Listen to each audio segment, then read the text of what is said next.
This is Angry Birds, one of my favorite games growing up, but unfortunately it's no longer on the App Store, so I took it upon myself to recreate the entire game in Minecraft. And for an added challenge, I only gave myself 1 day to do all of it. If you enjoyed the video, consider subscribing. It's free and it really helps out the channel. Okay, so we're here in Minecraft, and what my idea is I can summon a wither using this command right here, and as you can see we have a wither, and the reason we can summon it is because the wither is an entity. But what you might not know is that the wither skulls that they shoot are also technically considered entities, but the problem is it doesn't actually seem to be moving, so that's not going to work. But what if I summon a fireball? So we have a fireball, and if we hit it, it goes in any direction we want. So if I go ahead and shoot in this direction, it fires over there.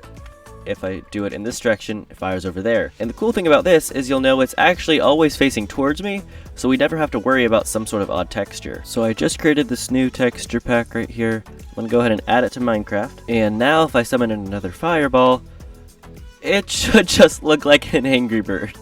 And it still functions the exact same. I can hit it in any direction I want. But there is still a flaw with this method. We're not always gonna wanna do /summon fireball at my position. We want to do this a lot easier than just typing out that command every single time. So I've gone ahead and created this simple data pack.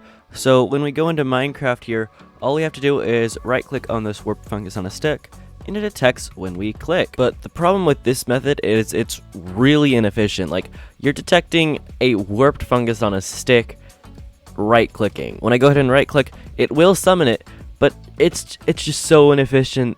A better way to do this would just be to have some sort of item like the fireball itself and just be able to throw it instead of actually summoning it. But as you can see, this isn't Bed Wars and you can't just throw it. So I'm going to redo this data pack entirely to make it so I can just throw this fireball. Well, the good news is we now have throwable Angry Birds. How I did this? It's a retextured snowball. I'm going to change this to be a fireball once again, but still throwable like a snowball. This is turning out to be a lot more complicated than I thought it was gonna be. But at the same time, it's also given me quite a few things to mess around with. Just some ordinary fireballs. Well, I've got it working again, but it's back to being a fireball. It was at this moment where I decided to redo everything again. So you'll probably notice two things right off the bat. One, I'm not using my texture pack anymore, and two, I've replaced the bird with a slingshot that now correctly shoots birds. The only issue is though that, yeah, normal bows shoot birds as well, and so do crossbows. But you know what? I'm gonna call that a future me problem for now and move on. This is where things start to get difficult though, because Angry Birds has gravity in it, and to put gravity into Minecraft, we have to get the starting vector, calculate each point on the cube to move all the vertices downwards using an exponential force that was calculated using advanced trigonometry. Yeah, I retextured sand and gravel. I've also retextured the ground to have the same Angry Birds look. I still need to do the pigs though. So why is this the pigs flying? And that's actually because in these command blocks over here, I summoned them with no AI, so they don't actually know to fall down, which is not exactly what we want, but at the same time, it keeps them in the right spot. I think a better thing to focus on for now, though, is actually having an easier way to set this up, because currently, I have to come over here every time and replace all the blocks. So what I'm going to do is do /give @p structure block, and basically turn this entire structure into a structure. Also, if you want to know how I kept the sand from falling, I retextured the warp signs to be invisible. So I've gotten a simple system set up over here where I have the testing structure set up, and I have a clear setup. So what I can do is I can hit test map, and then I can go ahead and shoot everything down. But then if I need to reset, I can also just hit clear map. It kills everything off, destroys the blocks, and I can hit test map again, and it will reload everything. Now, we still have the problem of flying pigs, so I think I'm going to go ahead and try and tackle that now.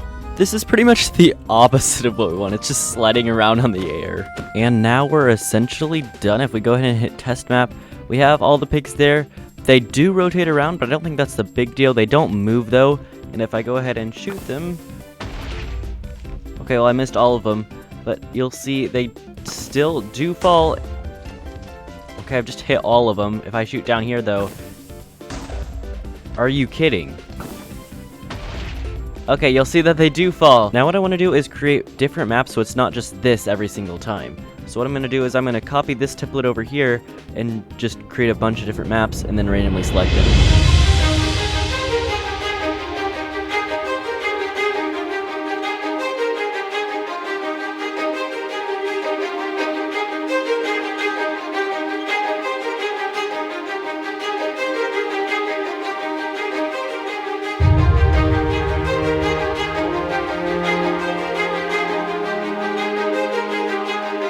Okay, so I think I have all the maps done. There's 9 of them in total, and that's because for the randomizer I'm going to be using, you can only have 9 slots, and I'll show you why later. Now what I want to do is finish up this hub area, make it look a lot nicer, give it an actual playing map button, a randomizer, and everything like that, and polish it up for its final release.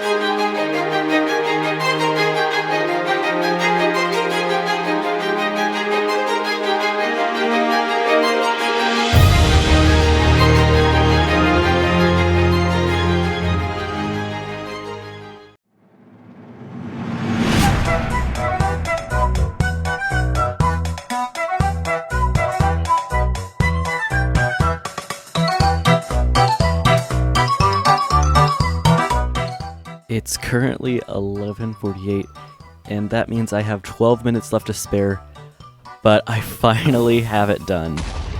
We have the entire system set up, all the pigs are properly spawning, we have all the blocks in place, we can click for a new round. As I was saying, the map now loads and we can play the game. And this is the randomizer circuit for anybody who's wondering what it is. We have our randomizer over here with different shulker boxes. Each gives out a different signal strength, and the output is sent into this red coder, which each individually goes into a monostable circuit, which is sent into these structure blocks. Actually really quite simple. World map will be in the description below. Resource pack will be in the description below. Data pack will be in the description below. Everything's in the description. Just go to the description. But thank you all so much for watching. This has actually been really fun. I'm gonna go to sleep now.